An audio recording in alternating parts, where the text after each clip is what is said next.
Welcome to episode 281 of Sports Geek. On this week's episode, I talk 49ers, cricket, and startup culture with 49ers Paraag Marathe. Welcome to Sports Geek, the podcast built for sports digital and sports business professionals. And now, here's your host, who can't wait to meet up with listeners and friends in the USA, Sean Callanan. Thanks, DJ Joel. Yes, my name is Sean Callanan. Normally when I write intros like that saying I can't wait to meet listeners and friends in the USA, it's a preview before I start traveling and heading to the USA. But I thought I would use that one because I am. I still can't wait, but I just don't know when I will be able to travel in the current conditions that the world is currently facing. But I do wish all of my friends in the US well with everything they're dealing with, as I do with everyone in the world, because we are all dealing with similar scenarios. As always, you can contact me via sportsgeekhq.com. You can use email, sean@sportsgeekhq.com, or you can send me a tweet at Sean Callanan, or hit me up on LinkedIn. Before I jump in to today's episode with Paraag Marathe from the San Francisco 49ers, I just wanted to say thank you for everyone's support on the Sports Biz Zoom calls. It's been amazing to have over 600 people, people representing sports organisations in North America, in Canada, in South Africa, in France, in the UK, in Australia, New Zealand. I really do appreciate people taking the time and contributing with their opinion.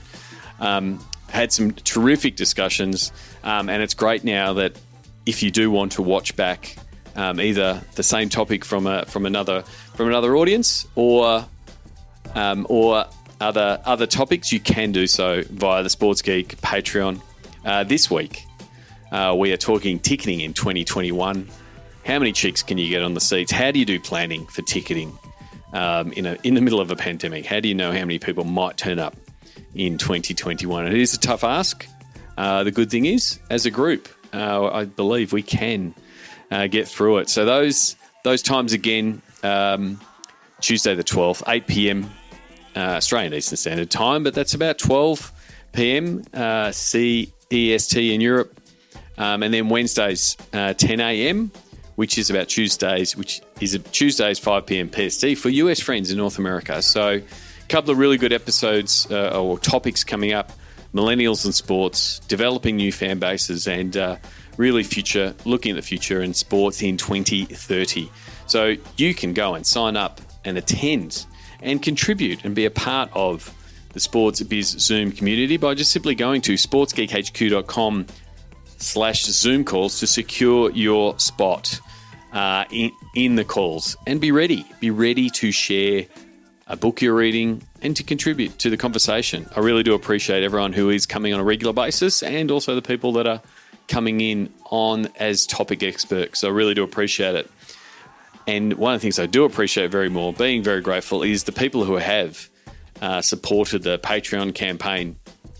It's been really great as Sports Biz Zoom has grown, that the support of the Patreon campaign has come on board, and it does help that they now can watch back or listen to the Sports Biz Zoom calls exclusively as a Patreon subscriber. Thank you very much to some people who have signed up over our recent break. Jim Durash, a longtime friend, signed up, and I really appreciate your support, Jim. Jeffrey Gabriel, thank you very much. Alex Howes, thank you very much for signing up. Lockie DiPierdomenico, really appreciate your support all the way from the UK. And David Hopkins and the team at Glory League for signing up as a silver supporter. I really do appreciate it, David and Grant. If you want to know more about Glory League, their logo is in the show notes. If you just go to sportsgeekhq.com/281, you'll find the logo for Glory League, and you can find out more about what Glory League do. Again, thank you for those people who have supported. If you would like to support us with our sports business content across Sports Geek News, our regular newsletter, Sports Geek podcast, which comes out regularly, the Q&A podcast, which have also just started firing up again, and also our Sports Biz Zoom calls, which are now available in replay as a patron supporter. You can do so as a personal supporter, or you can do it as a business, as Glory League did as well. So thank you again. sportsgeekhq.com/Patreon. Patreon is how you can sign up and support all the efforts we're doing in the sports business space. Now, I want to get into my chat with the San Francisco 49ers, president of 49ers Enterprise and EVP of Football Operations. Really pleased to have this chat with Paraag Marathe.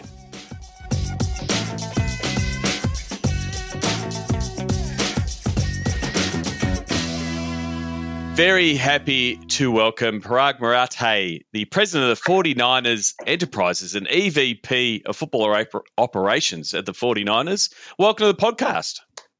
Thanks for having me, Sean. First of all, it's normally as I ask people, how did you get your start in sports? Oh, man. So I had two different starts in sports. One was at a sports agency, IMG, and one was at the 49ers. So yep. I'll start with the first. I was in college, and I watched that movie Jerry Maguire with Tom Cruise and Cuba Gooding. Yep. And I grew up playing sports my whole life. I played mostly baseball and soccer, and I realized after I saw that movie, I'm like, holy smokes, there's this whole other side of the business. You don't need to just become a professional athlete. There's the scouting side and the business side of it. And so I thought I wanted to be an agent. So I sent out, at that time, this was late 90s, mid 90s. So I'm sending out a bunch of snail mail cover letters and resumes, begging people to let me intern for them. All the sports agents that lived around Berkeley, San Francisco. I was a undergrad at Berkeley. IMG gave me a chance, and I started as an intern for 3 years in college. And then, and my start at the Niners came because after college, I went into management consulting. And Bill Walsh, our old head coach and general manager, he was the GM at the time, hired the company I was working for to work on a project to study the draft. It was a little 3-month project, and I was the junior kid on the team, and I came over here for what was supposed to be a 3-month project, and here I am 20 years later. And it is very much the story of a lot of people that I talk on the podcast of when they get their start in sport and where they end up. 20 years now at the San Francisco 49ers. That's obviously a variety of roles in that space, and part of them being in that football operations and really being early. Now we call it Moneyball with Billy Beane, and everyone's seen the movie with Brad Pitt. What was the early football analytics space like? It's a little bit of a misnomer that analytics weren't really being used, or that analytics is some kind of a new thing. I think it just was maybe rebranded. Yep. Is probably a better way to put it, because people since the beginning, for certainly as long as I've been here, have been doing things such as scouting tendencies and looking at game plan and studying things like that. It's always been done. It was probably just under a different name. So, for example, every football team has multiple quality control coaches. And they call them quality control coaches and they're assistant coaches. But really, that's all they're doing is spending their time studying game plan and strategy and what the other team's tendencies are. That's analytics. But it also got, like you said, it got some great PR, and it was seen as success in potentially other sports. And, I think the Oakland A's and Moneyball pretty much got a lot of publicity, which would have made a lot of people go, oh, how can we do this? And we've seen a lot of other sports go, how can we do this in our sport? Which just put more focus on I guess, the data and the stat side of the game. Yeah, that's true. And I think probably what's changed, the big fundamental thing is both on and off the field or on and off the pitch. And that is that these professional sports teams are no longer run as lemonade stands. They're no longer just about the football team or the baseball team or the soccer team or whatever it is. It's now run as a business, right? And as a big Fortune 50, Fortune 500 type of business. That means you need to get as much value as you can and with minimizing risk as much as you can, both on the field with players and also in the business. And I think that's what you're seeing is, every sports organization is now building up their own business analytics. Sometimes they call it business intelligence, sometimes business strategy, sometimes business operations, but it's the same thing. And you're basically just trying to maximize your ROI, and there's been a big shift in teams sort of running more like businesses than they do just a sports club. Was that, and it was a big part of your role in the 49ers moving to Levi Stadium. Was that a big part of that transformation? Not to say, the 49ers were a lemonade stand when they were back at Candlestick Park, but was moving to a new facility and all the facilities in the precinct around that, really the 49ers leveling up? Yeah, that's exactly right. The name of the game for any sports team is to have yourself a sustainable stadium or arena that you can play in, that generates enough that you can support the team you want, a competitive team on the field. And that was all of our focus, for the 7 or 8 years that I was president and COO of the team itself. That's all our focus was figuring out where to build a stadium, how to build it, how to finance it, how to sell it, and all of that. And yeah, we did transition from a $2 billion lemonade stand to a sort of more of a sports entertainment company. It was actually part of the birth of 49ers Enterprises, was because what we decided to do is go about our hiring a little bit differently. When at that time we hired most of our C-level executives who are here today, as well as most of our EVPs or VPs. And what we did is we just flipped a fundamental hiring practice kind of upside down. Since the beginning of time in the sports industry, people hired other sports people who maybe had a little bit of business experience, but the primary trait was, hey, you worked in that sport or in this sport, and like success or failure didn't matter, but you just had sports experience. We took the other approach. As we were hiring, we said, hold on, let's go get really good, sound business people. And by the way, if they happen to have sports experience, then great, but not a prerequisite. In the end, we ended up hiring, as we grew from, I think, 70 people to 300 people, we ended up hiring a lot of talented individuals of all colors and genders as well, because we tried to do it as much of a meritocracy as we could. And that's what enabled us to transition and actually be able to do all these other things that we still do today. So how tough, change is always tough. And sports notoriously is, this is how we've always done things. And if you're bringing in people they've worked in different parts, different businesses, whether they're in Silicon Valley or different parts of businesses, and they're coming at it from another direction, so this is how we've always driven it. How did you meld those two? Because that change would have been hard. Yeah, I mean, it was. I had sort of already done it within the football side of the business, which is that sporting side is always a little bit more high profile. And so, I never played NFL. I never played college football. I didn't play high school football. Right? I love this game, but I played other sports. And so I was an outsider's outsider coming into the football world and started to negotiate player contracts and manage the salary cap. And I fought my way through it, fought my way through years of criticism and things like that. And so, kind of having that mentality, it has less profile on the business side. And so trying to bring just really talented people along and helping show that, within a couple of days, you can make a good business decision that earns the company more money, which in turn gets you better players. Like if you can prove value right away, then it doesn't matter what your background is or what color you are. And it really is just a culture decision to say, this is how we want to do things at the 49ers. We're embracing change.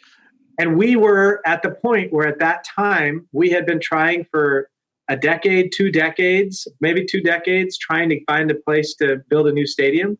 And we had done it. We have been unsuccessful to date.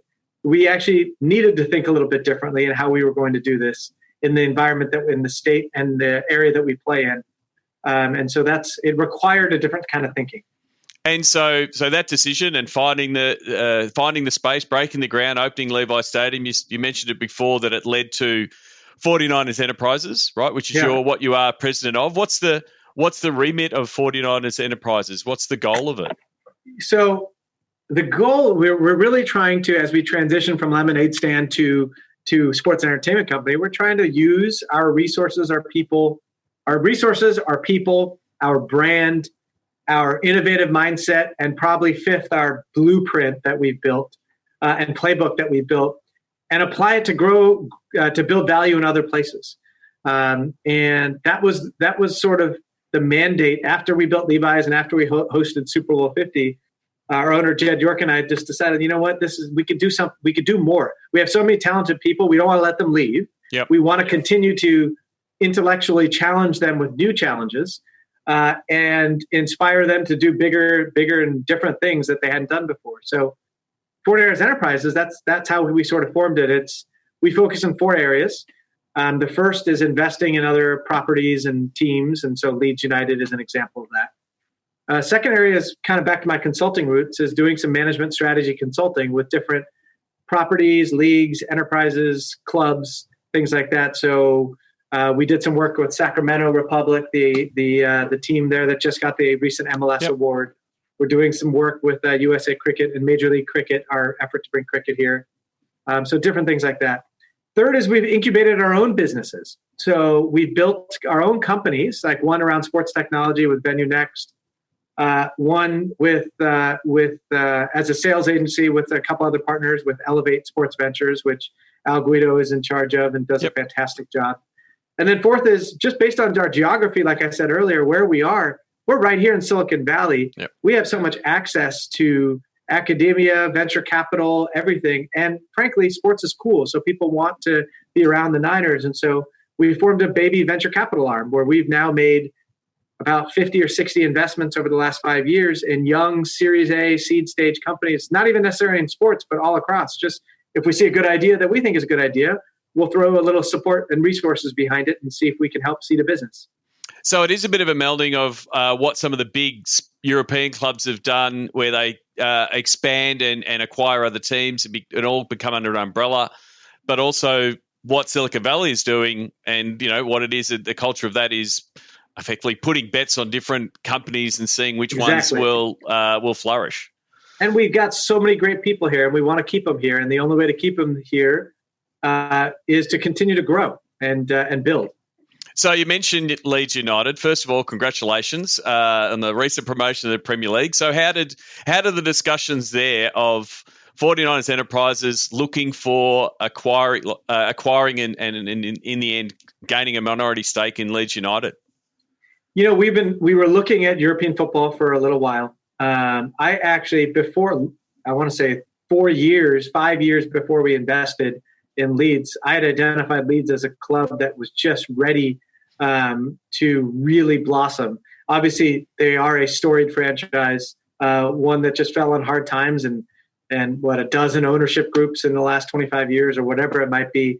But the brand power was always there. Yep. And the old Leeds and Man United matches are things of historical significance in UK sport.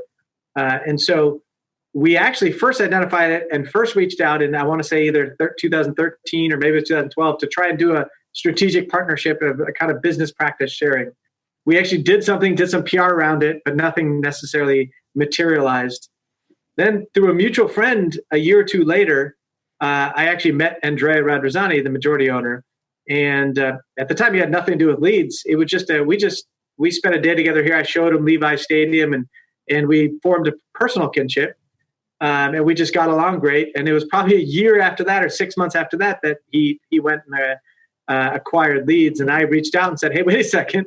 This is a club that we've long admired. We'd like to be a part of it. And, the rest is history. So what have you learned? You're now on the board of directors at Leeds. What have you learned about, I guess, the scene there in Leeds and how football clubs are run in the UK compared to the US? First of all, like overarching, there are so many similarities. I mean, just from how to run a business. And we've done a lot of business practice sharing. We've gone over there. I go there every 5 or 6 weeks for multiple days, along with my colleague, Colin Meador, and our owner, Jed York. We spent a lot of time there. We brought them over. We've hosted them for 49er games and playoff games. In fact, hosted them at the Super Bowl, just so they get a taste and a flavor for how it works. And there's a lot of things we could do to help them increase fan experience and, on and off the pitch.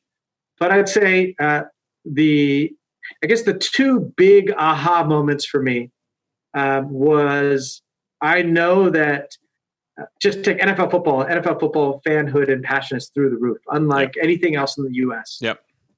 When I first stepped into Ellen Road for just a regular, it might have been a derby. It might not even have been a Yorkshire match. It might have been something else. It was just a regular match on a Tuesday night.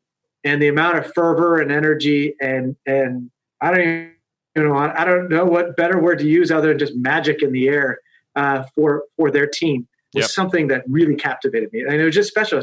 It's at a different level. The amount of passion that fans and supporters have for their football team. It's not just they're fans of the team, it's their team. They own the team. They're part of the team. It's part of the fabric of who they are. That's different. And that's pretty powerful. The other thing I'd say is that it's a global marketplace. So football is played all around the world. Obviously the most popular sport in the world. That makes it harder, more complicated to find the right players and for your team because you now have a global source of locations to find players of all ages, right? And it's harder to find, like you shouldn't just fish from one pond or two ponds or even 10 ponds. There are thousands of ponds that you can fish from to find the best players for your squad.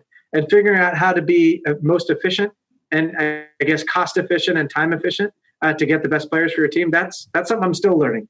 Yeah. That tribal nature of UK sport is, and again, it's not diminishing, 49ers fans, NFL fans, like they're just as tribal, but it does feel like it is at another level, and it's really part of like an identity as part of their fans. So I think it will be interesting to see how you can tap into that and then also see some of the opportunities globally. You mentioned briefly there you're chair of USA Cricket. How did you find yourself in the world of cricket?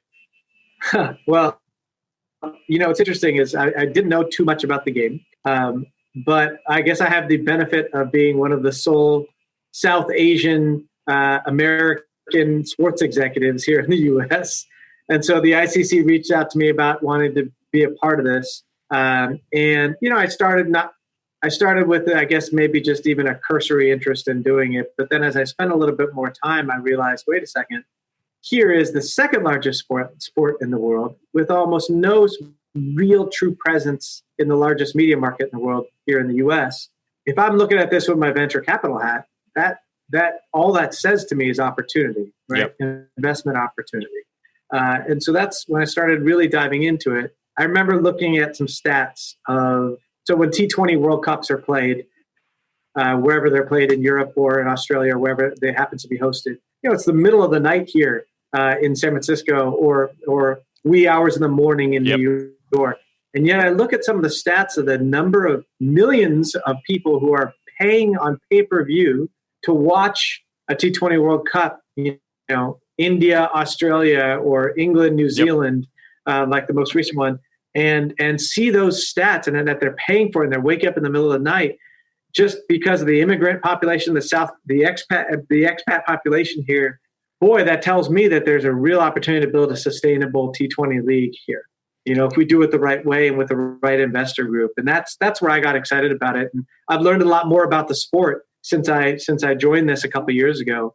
And it's just one of those opportunities where I don't know much about it and I'm learning a lot more with each day, but here's something that maybe I can help seed something and build something that not just outlasts my career, but probably outlasts my lifetime if we're successful at this. And that's pretty exciting.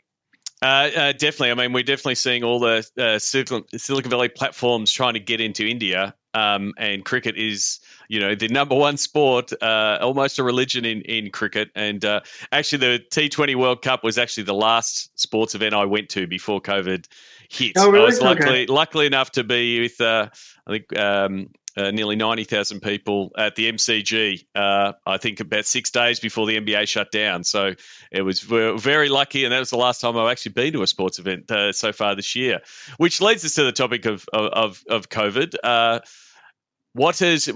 How is your team, from a football operations point of view, planning for the season ahead? I have to use the word unprecedented because you have to have every conversation starting with unprecedented in these times. What are some of the plans that you've been trying to put in place to get ready for the season? The NFL has done a great job with setting league protocols for how we do things.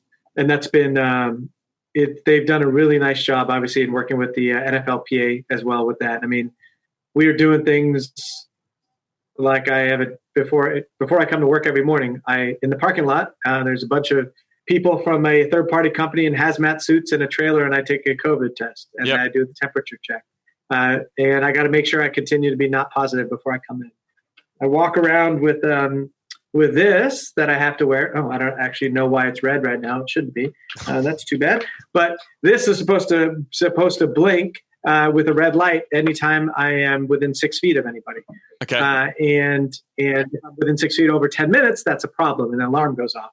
And it's managed by the league. And so, in all seriousness, my red light is blinking. I wonder if it thinks that you're 6 feet from me. But just because I'm in lockdown, like I'm happy to send you a medical certificate. I'm all clear. I don't know what this means, but anyway, so they're doing a great job with the protocols. And then obviously at a team level, the leaders of our football organization, Kyle Shanahan and John Lynch, have done a tremendous job of sort of organizing our training camp in a way where we are trying to make sure that we keep as healthy as possible.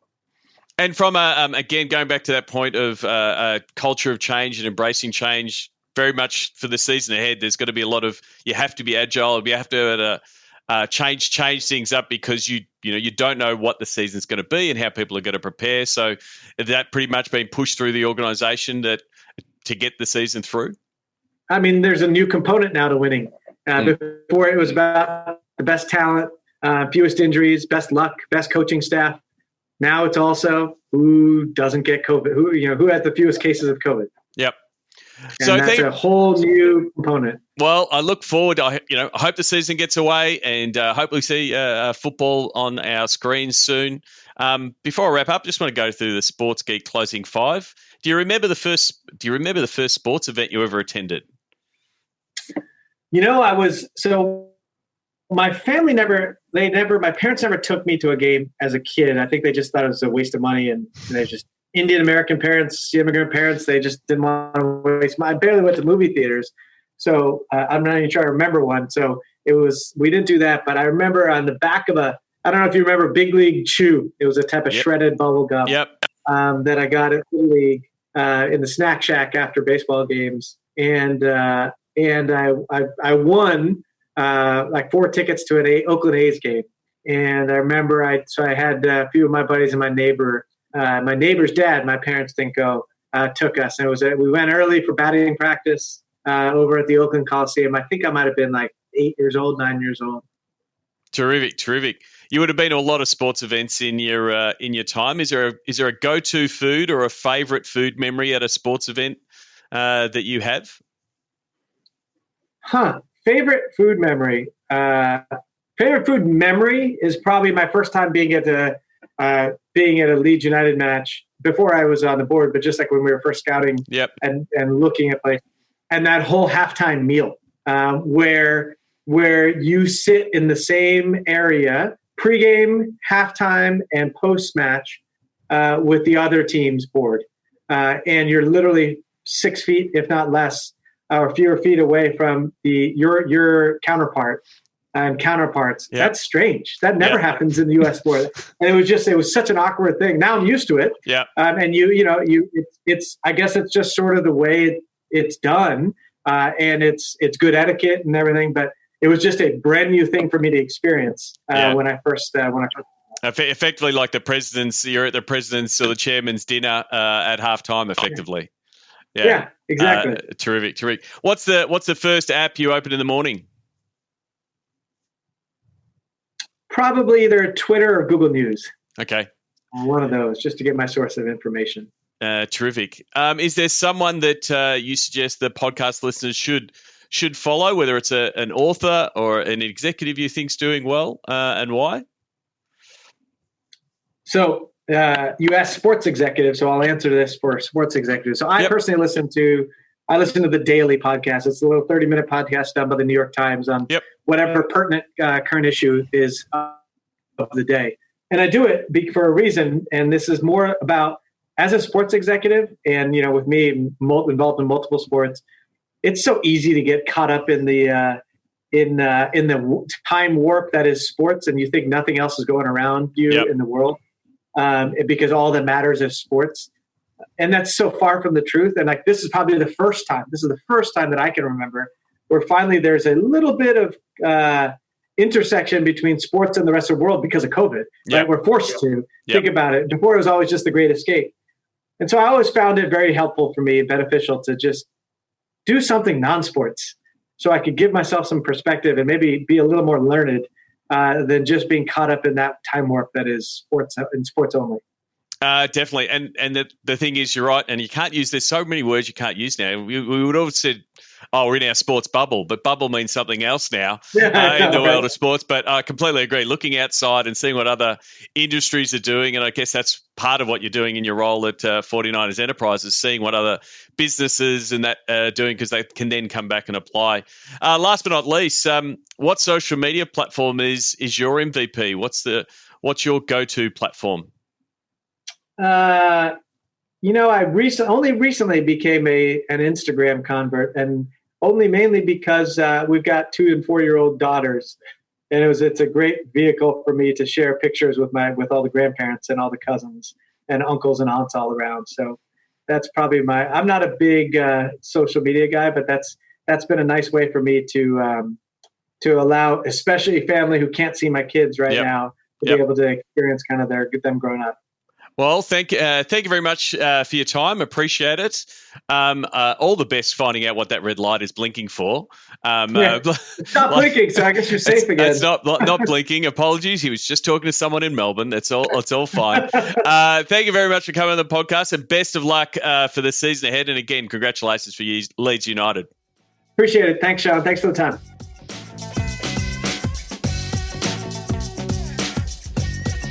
We love your support on our Patreon campaign. Go to sportsgeekhq.com/Patreon. Thanks again to Paraag Marathe. Please connect with him on LinkedIn. As I said, I do hope that the NFL season gets away and the 49ers have a successful season. Thank you very much to Roger Hacker for setting up the interview. He also set up my interview with Al Guido, who Paraag mentioned. You can check the links for that in the show notes. For my do this today advice, it's try a service that I've tried over the lockdown period. It's Lunch Club, and Lunch Club is effectively a tool that connects people with similar interests for a date. So it started as a product in LA and San Francisco, and it was effectively booking a lunch date, effectively a blind date with someone that might have an interest in a similar business or technology or field that you work in. And so you sign up and say, I'm interested in digital and sports and technology and gaming and esports, and it would match you with someone and say, go and meet for lunch. They made the obvious pivot during COVID to virtual only and to be using Google Meet and Zoom, and it sort of accidentally went global. And being an early adopter of cool technology and especially networking, I love networking, I love connecting with people. I spotted it on Twitter and signed up, and since then I think I've had 20, 25, 26 different meetings with a variety of people in the technology space, media space, gaming, some esports people, some agency people, and I've really enjoyed it. Obviously, COVID has taken away the ability to network and go to conferences, which is why I was sort of drawn to something like Lunch Club, and obviously why I've started and pivoted Sports Biz Zoom to the Zoom platform myself. So I found it really useful. It's invite only. This link should work. I'll put it in the show notes, but if you go to seancallanan.com/lunchclub, that effectively should invite you from me. If that does not work, just send me an email or a DM, and I'm more than happy to invite you. I've really enjoyed it. Met some quality people, had some follow-up introductions from those people. So yeah, if you're missing networking and connecting with people, please go check out Lunch Club. Before I wrap up, a couple of calls to action from what I'm doing. If your team needs some work and needs a jolt, needs some help on a project, on a concept, planning out a platform, planning out the next year, you can do so via a 2-hour Pick My Brain session. We pick the topic, dive in, and start getting stuck on the work. Happy to book them. I'm really looking forward to a couple that I've got booked that I've been talking to with people on the Sports Biz Zoom calls. They've been really good. Great way to engage your team, fire them up for the week ahead and get them really fired up around what they're trying to do in the digital space. Or it could be working with your commercial team to help them better understand how they can sell digital. So there's a few different options there. Happy to have a call to discuss how you might use it, but it's been really effective for a few different clients. Also, if you are a sports technology provider, please reach out. Ask me about Sports Geek Amplify. It's a content series that we're building for four sports technology providers to the space. We're effectively calling it a sports technology marketing accelerator. We're going to build some really good content. It's going to be in podcast form. I'm going to quiz and probe and understand your product in my interview. So my listeners, you will know what the best products are to potentially be using and investigating when you're ready to do so, coming out of the current period we're doing. So if you want to be part of that and have your product reach the Sports Geek audience, please reach out about Sports Geek Amplify. Hopefully we'll see you on a future Sports Biz Zoom calls. Go to sportsgeekhq.com/Zoom calls. And remember, if you want to have a chat and see how I can help you, my goal in 2020 still remains executing big things. And to do that, I need to work on big problems. So if you've got big problems, let's chat. I want to help you solve them. Go to sportsgeekhq.com/phone call. Book it in. Let's have a chat. Figure out how we can help solve it for you. Until next episode, my name is Sean Callanan, and you've been listening to Sports Geek. Join Sports Geek Nation access to exclusive Slack and Facebook groups with regular Q&A sessions with Sean Callanan. Go to sportsgeeknation.com to join. Got a question for Sean? Send it in for our Sports Geek Q&A series. Go to sportsgeekhq.com/questions. Go to sportsgeekhq.com for more sports digital marketing resources.